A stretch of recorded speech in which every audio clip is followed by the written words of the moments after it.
Smart Bangla. ভাই একজন দাঁড়ান। রাসেল ভাই না এটা? হ্যাঁ ভাই, কেমন আছেন? ভাই মন ভেঙে পড়ে গেছিলেন তো আপনি? জি ভাই। আমি আপনাদের ভিডিও দেখলাম ভাই, আপনি তো প্রচুর পরিমাণে ভাইরাল হয়ে গেছেন। তো আচ্ছা, এই ঘটনাটা কোথায় ঘটছিল একটু যদি জানাতেন দর্শকদের আমার। এটা সিংড়া চক কালিকাপুর টেকনিক্যাল স্কুল অ্যান্ড কলেজে একটা হচ্ছে নবীনবরণ প্রোগ্রাম ছিল। আচ্ছা। বাট ওখানে আমরা গিয়েছিলাম, কিন্তু স্টেজ কোয়ালিটি খুব খারাপ ছিল, ওইভাবে বুঝতে পারি নাই। তো জাস্ট অ্যাক্সিডেন্ট।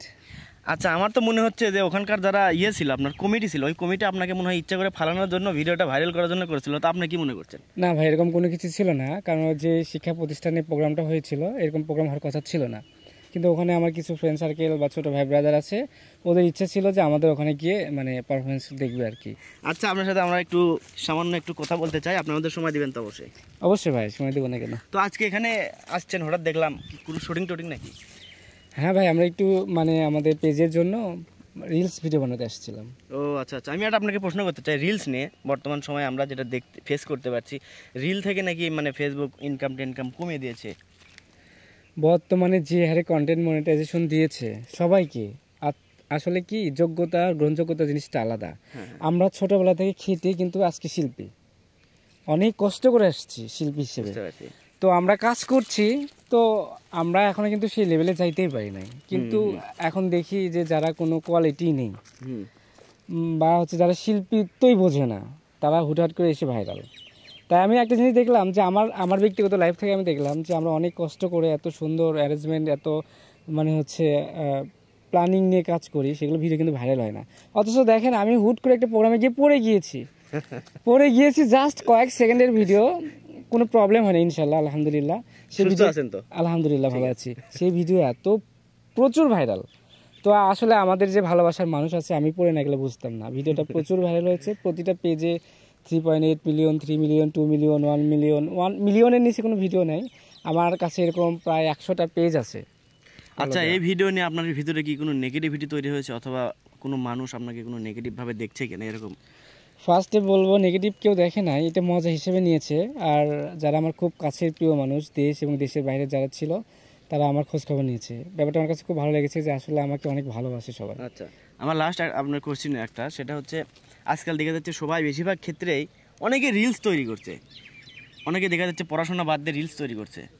এই স্টুডেন্টদের ক্ষেত্রে আপনি যদি কিছু বলতেন, মানে তারা কি এটা নিয়ে ক্যারিয়ার গড়তে পারবে কি না, নাকি তার লেখাপড়া করাটাই ভালো হবে? আমি ফার্স্টে বলবো যে যেহেতু সে স্টাডি করতেছে, তার স্টাডি লাইফ কমপ্লিট হওয়ার পরে এগুলোতে সময় দিতে পারে, নো প্রবলেম। কিন্তু রিলস মেকিং করে যে ক্যারিয়ার করবে, এরকমটা ভুল। কারণ কথা আছে না যে তুমি সময়কে সময় দাও, সময় তোমাকে জায়গা মতো পৌঁছাই দেবে। কিন্তু আমাদের যেহেতু সে স্টাডি করছে, সে কিন্তু স্টাডি কমপ্লিট হওয়ার পরে যদি এটা করে, আমি সাপোর্ট করবো। স্টাডি বাদ দিয়ে এসে যে এখানে ক্যারিয়ার করবে, এরকমটা সম্ভব নয়। আচ্ছা, অনেকে হয়তো আপনাকে দেখা গেছে ফার্স্ট টাইম দেখে আপনার সম্বন্ধে একটু জানতে চায় যে বর্তমান সময়ে আপনি আসলে কন্টেন্ট ক্রিয়েশনের পাশাপাশি কি করছেন? আসলে আমি বর্তমানে কন্টেন্ট ক্রিয়েটর পাশাপাশি একটা বিজনেস করছি, সেগুলো হচ্ছে আপনার এক্সপোর্ট ইম্পোর্ট। হ্যাঁ, আচ্ছা ঠিক আছে। ইউটিউব চ্যানেল রানিং আমার কাছে আছে বর্তমানে 4টা। ফেসবুক পেজ কটা? ফেসবুক পেজে 4টা। 4 8টা। ভাইয়ের গার্লফ্রেন্ড কটা?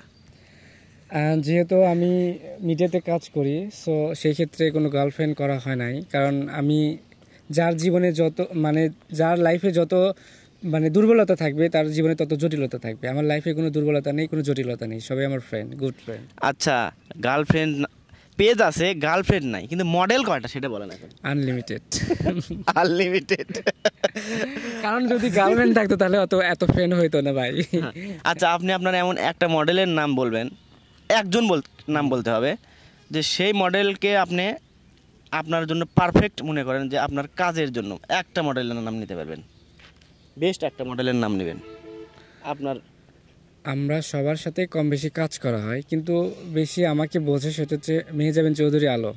মানে আমাদের কমিউনিকেশনটা হুটহাট করে হয়ে যায়, সে আমাকে বোঝে, আমি তাকে বুঝি। আমরা যে স্টেজ পারফরমেন্স করি, সেই জ্ঞানের কথাই বলতেছি, যাকে নিয়ে আমি পড়ে গিয়েছি আর কি। আচ্ছা, শেষ প্রশ্ন, রাসেল ভাই কন্টেন্ট ক্রিয়েটরদের উদ্দেশ্যে কিছু একটা বলবে, এটা হবে তার শেষ কথা। আমি আর এরপর কোনো কোশ্চেনে যাব না। কন্টেন্ট ক্রিয়েটরদের উদ্দেশ্যে আসলে প্রথমে বলবো অভিনয় সত্য নয় মানে না, যেটা সত্য না সেটা কিন্তু আমাদের ক্যারেক্টারের মধ্যে প্রেজেন্ট করতে হয়। সো আমরা অভিনয় যেটা করব, ক্যারেক্টারকে কখনো ছোট মনে করে দেখা যাবে না। আমি যখন যে চরিত্র যেটা যখন আমার কাছে আসবে সেটাকে নিজেকে সেভাবে প্রেজেন্ট করতে হবে ফার্স্ট কথা। আর দ্বিতীয়ত কথা হচ্ছে আমরা এখন যেহেতু অ্যাভেলেবেল কন্টেন্ট ক্রিয়েটর, তো অ্যাভেলেবেল হওয়ার এটা আমাদের জন্য প্লাস পয়েন্ট। অ্যাভেলেবেলের মধ্যে থেকে যারা কন্টেন্ট কোয়ালিটিফুল করতে পারবে তারা গেইন করতে পারবে। সো বি কেয়ারফুল, অবশ্যই কন্টেন্ট 10টা না করে একটা করেন, কিন্তু কোয়ালিটিপূর্ণ করেন। ধন্যবাদ সবাইকে। সবাই ভালো থাকুন। রাসেল ভাইকে অনেক ধন্যবাদ আমাদের সাথে সময় দেওয়ার জন্য। রাসেল ভাইকে মন ভেঙে পড়ে যাওয়ার জন্য অনেক ধন্যবাদ। Thank you so much. সারা জীবনে যেটা হইতে পারেনি স্টেজ ভেঙে সেটা আপনারা করে দিয়েছেন। Love you all. ধন্যবাদ।